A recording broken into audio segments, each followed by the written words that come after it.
Playtime's over, kid.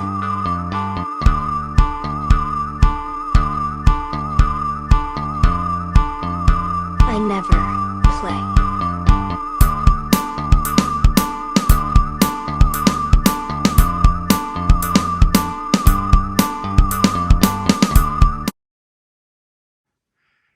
Right now I'm in Colorado and I'm hiking a canyon, remote area. There's no trails, nothing like that around here. And I'll kind of just pan around. As you can see, I'm in a remote area. And I'm up here in a box canyon hiking the cliffs and looking for petroglyphs. And I came across this. This is an old cedar tree, axe cut. And this was cut a long time ago. This would have been cut probably in the 1800s. And you can see even have lynching growth on the cut. I mean, this is very old. And keep in mind, this is a remote area. We're up on top of a box canyon. This is a spot where a normal person wouldn't come up and just randomly cut a tree. And right over here,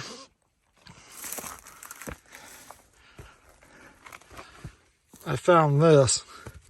And it was setting, you can see where it's disturbed right here. It was kind of setting like that. I've moved the rock. But this is a river rock. There is a river maybe a mile from here. And that's where this rock would have came from. I mean, as you can see, it's definitely a river rock from the erosion. So this was put here by a man. This didn't occur here naturally. Somebody purposely placed this rock right here.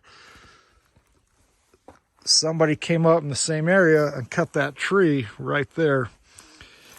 About 2 miles from where we stand, there used to be an old town in the 1800s, and the town's long gone. There's nothing left of it. The old cabins and houses burned down in a fire. But I do know a lot of the old timers did not trust banks. And even my great grandparents did not trust banks. And they would either hide their money somewhere in the backyard or in the forest or possibly in places like this. And I think that's what this site is. I think it's some old timer had his life savings probably in a tin can.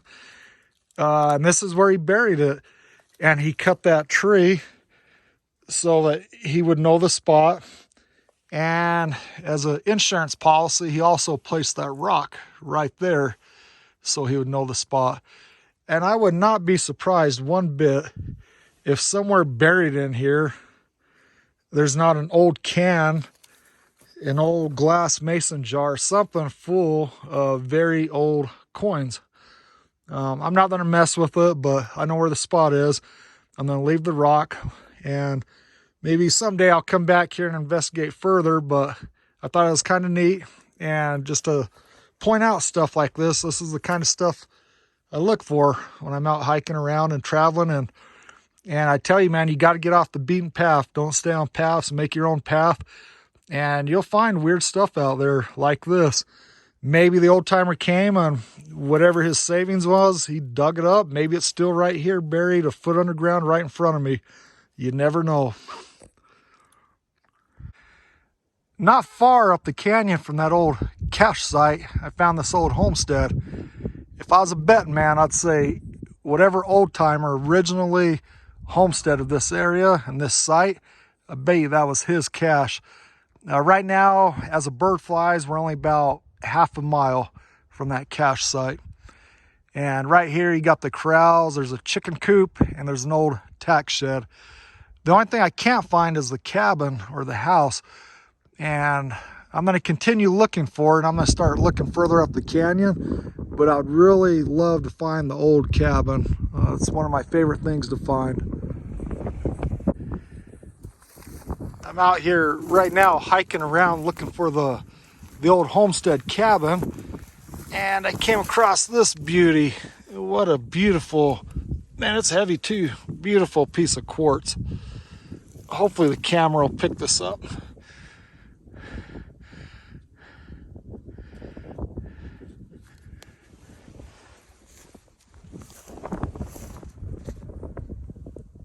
Man, that is a gem. Beautiful rock, like a little natural pyramid shape.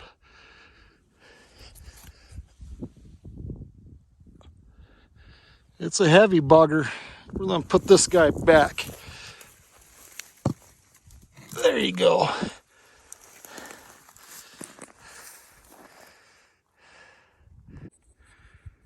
I got a bit sidetracked. I was trying to find that vein where the quartz came from.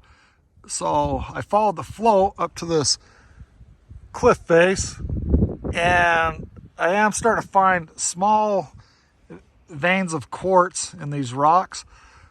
And you got a little bit of black quartz, and then your white quartz. And I know a lot of people will tell you don't really mess around with the white quartz because it's not, you know, it's heavily mineralized. And you always want your red quartz or brown quartz, because the dirtier the quartz, the more minerals it has. And that's true, but it's not necessarily true all the time. I have a friend, and I'm not going to say his name because I don't have permission, but he has 2 large chunks of brilliant white quartz that came out of the Uinta Mountains in Utah. I'm not going to say where, but inside this quartz are gold nuggets about that big, about the size, maybe about the size of a dime, perhaps just a little bit smaller, but very beautiful, just pure gold nuggets embedded in brilliant white quartz. So if you find white quartz, of course, look at it. You never know. Right here, this is a real pretty formation. I'm almost positive this is sandstone, but embedded in the sandstone, you have massive veins of quartz, and that vein is about 13 inches thick. I'll give you a close-up, maybe you can see it better. But all of this is quartz, but really, really interesting, very pretty rock. Just tons of quartz crystals all the way up.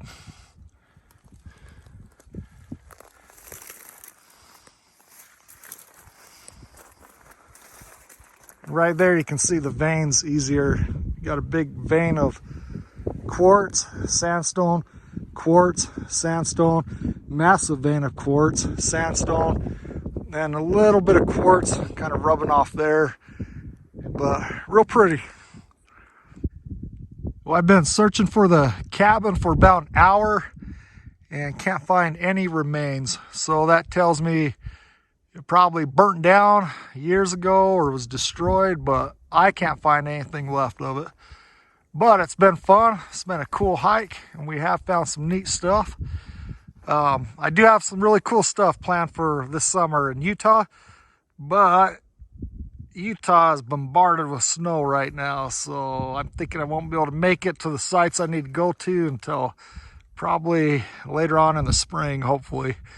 But as always, thank you for watching, and if you like this kind of stuff, subscribe, and I'll see you next time.